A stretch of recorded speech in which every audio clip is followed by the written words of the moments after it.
भारत के सम्राट परीक्षित हैं। इरावती नामक पत्नी से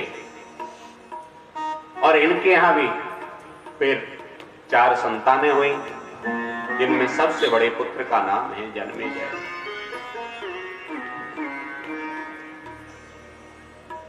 परीक्षित अपने पुत्रों को भी सुंदर शिक्षा प्रदान करते हैं, सुंदर उपदेश देते हैं।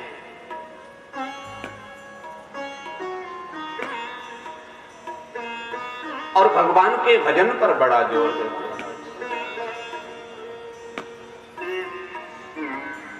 सर्वं त्यक्त्वा हरिं भजेत, सब कुछ छोड़ करके भगवान का भजन करना चाहिए, क्योंकि इस संसार में आने के बाद पता नहीं कब जाना पड़े, इसलिए भगवान के भजन में संलग्न जब समय मिले तभी हो जाना चाहिए। अरे अपने जिस्म को मत संभारो, अपने जिस्म को मत संभारो, उसे तो मिट्टी में मिल जाना है। संभालना है तो अपनी आत्मा को संभारो, जिसको परमात्मा के पास जाना है।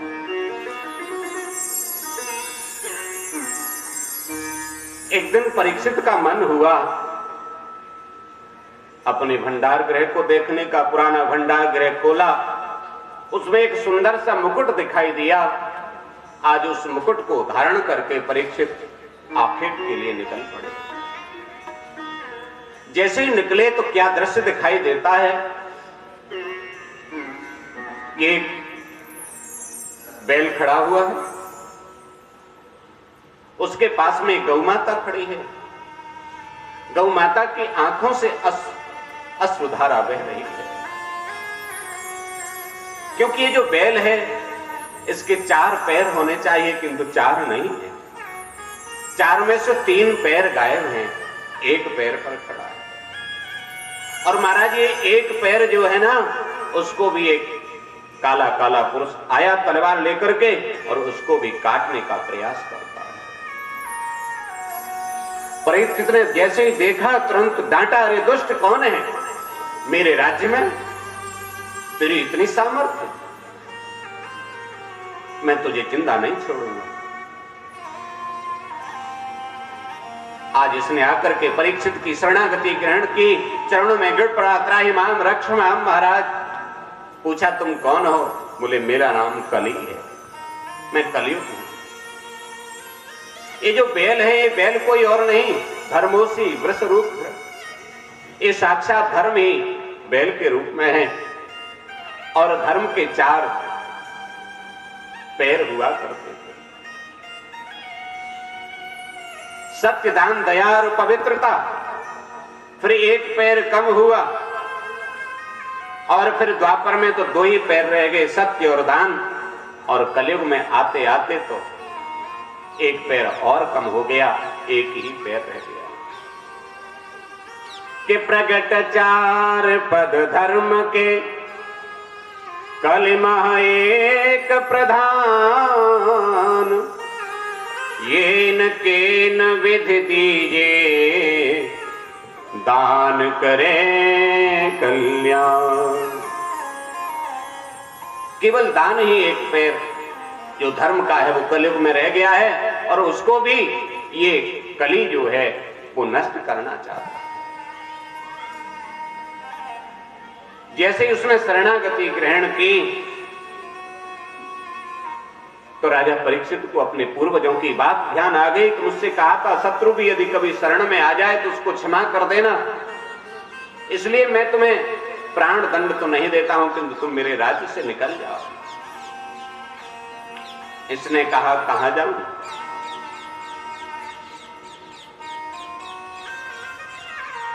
जहां भी जाता हूं राजन, आप ही मुझे धनुष पर बाण लेकर के दिखाई देते हैं।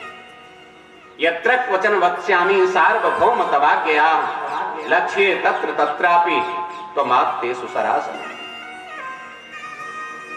जहां भी जाता हूं वहां आप ही दिखाई देते हैं, आप ही बता दो कहां जाऊं। कोई स्थान आप ही मेरे लिए निश्चित कर दें।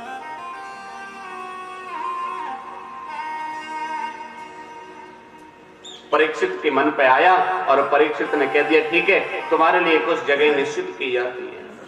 और कलयुग को रहने के लिए परीक्षित ने 4 जगह प्रदान कर दी। द्यूतः पानम स्त्रिय सूना यत्रा धर्मस चतुर्विधा। अरे कली, जहां जुआ खेला जाता हो वहां तुम जाकर के निवास करो, जहां मदिरा पान किए जाते हो वहां तुम जाकर के निवास करो, जहां वैश्यालयों का संचालन होता हो वहां तुम जाकर के निवास करो, और जहां बधशालाएं हो वहां तुम जाकर के निवास करो। कलयुग ने हाथ जोड़ करके कहा, भगवान स्थान तो एक मांगा था, आपने 4 दे दिए, किंतु चारों ही स्थान बड़े विभत्स करने वाले हैं। कोई एक स्थान अच्छा सा मिल जाता तो मेरा काम चल जाता। परीक्षित के मन में न जाने क्या आया और परीक्षित ने कह दिया ठीक है, जाओ, सोने में भी तुम्हारा वास होगा। ये तो प्रसन्न हो गया, क्योंकि महाराज परीक्षित ने जो मुकुट लगा रखा था वो भी सोने का था, और उसमें प्रवेश करके ये परीक्षित के मस्तिष्क पर जाकर के सवार हो गए। यहां एक चिंतन का विषय ये है कि सोने में तो भगवान का वास होता है।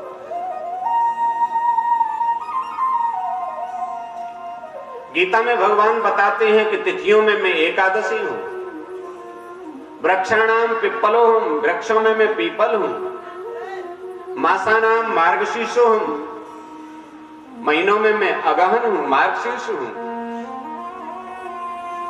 वहीं धातु नाम अस्मि कांचनम, धातुओं में मैं सोना हूं। तो सोना में भगवान का वास होता है या कलयुग का वास होता है?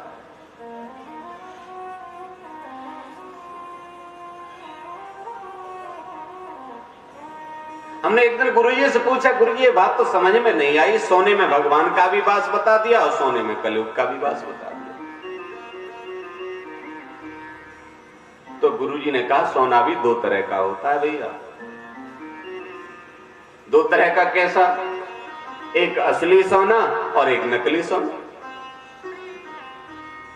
तो असली कौन सा? जो 24 कैरेट होता है वो असली, और जो 20-22 कैरेट होता है वो नकली। बोले नहीं नहीं, ये नहीं। एक ईमानदारी से कमाया गया धन और एक बेईमानी से कमाया गया धन। ईमानदारी से कमाया गया जो धन है, संपत्ति है, सोना है, उसमें भगवान का वास होता है, और अन्याय के द्वारा कमाया गया जो धन है, संपत्ति है, उसमें कली का वास होता है। अन्याय की जो कमाई है ना, बेईमानी की जो कमाई है, वो लगती बहुत अच्छी है, किंतु जब जाती है तो जो तुम्हारे पास गांठ का होता है उसको भी लेकर के चली जाती है।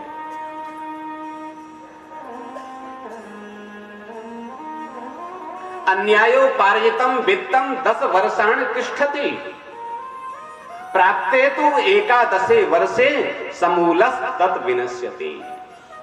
अन्याय से जो कमाया गया पैसा है ना, 10 वर्ष तक रुकता है। 10 वर्षाणि तिष्ठति,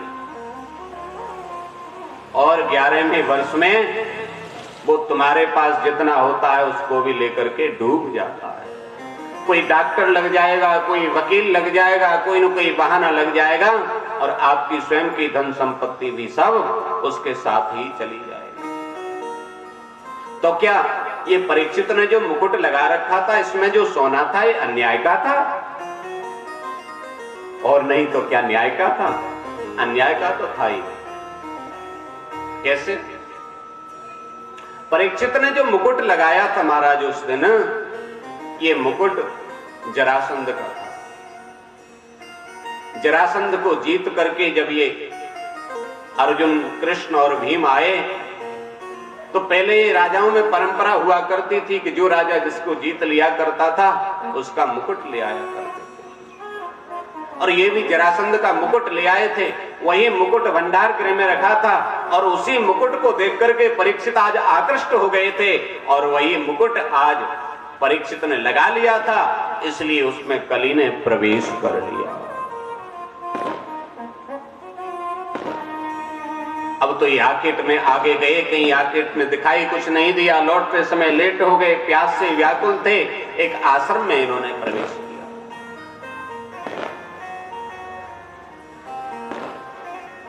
आश्रम में एक संत बैठे थे।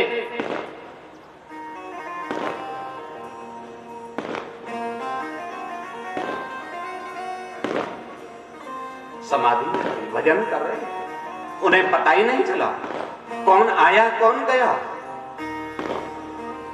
इसने कई बार कहा, मैं भारत का सम्राट परीक्षित आपके आया हूं, मैं प्यास से व्याकुल हूं, मुझे पानी चाहिए। नहीं सुना। फिर कहा, मैं भारत का सम्राट परीक्षित आपके आया हूं, प्यास से व्याकुल हूं, मुझे पानी चाहिए।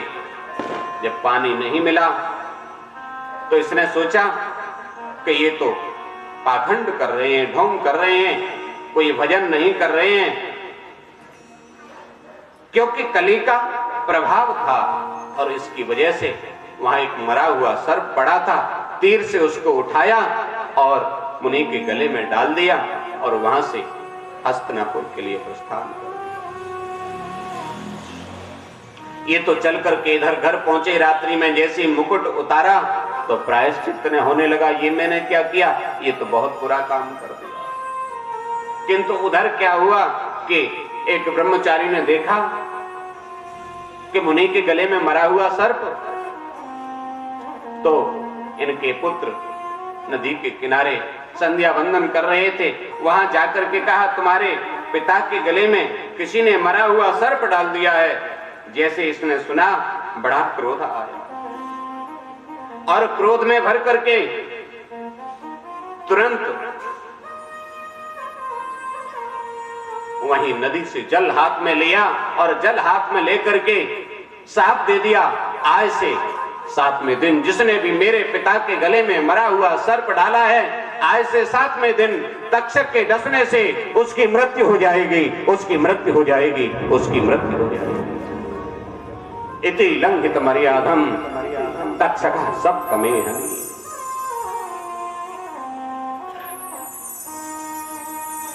बाण वज्रम विसर्ज, बाणी रूपी वज्र का मानो इन्होंने प्रहार कर दिया। दौड़े दौड़े आए, पिता के गले से मरा हुआ सर्प निकाला।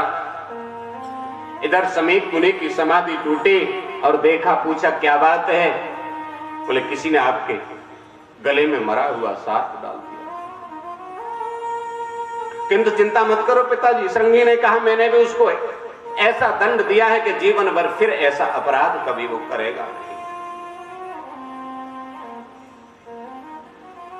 क्या कर दिया तुमने? मैंने साफ दे दिया पिताजी, जिसने भी ऐसा किया है, आज से 7वें दिन तक्षक सर्प के डसने से उसकी मृत्यु हो जाएगी। समीप मुनि ने ध्यान लगा करके देखा, पता चला भारत के सम्राट परीक्षित आए थे। बेटा ये तुमने ठीक नहीं किया, तुम्हें ऐसा नहीं करना चाहिए था। तुरंत अपने एक ब्रह्मचारी को भेजा परीक्षित के पास और उन्होंने आकर के राजा परीक्षित को कहा कि आज से 7वें दिन तक्षक सर्प के काटने से आपकी मृत्यु हो जाएगी, इसलिए आप अपनी मुक्ति का उपाय कीजिए।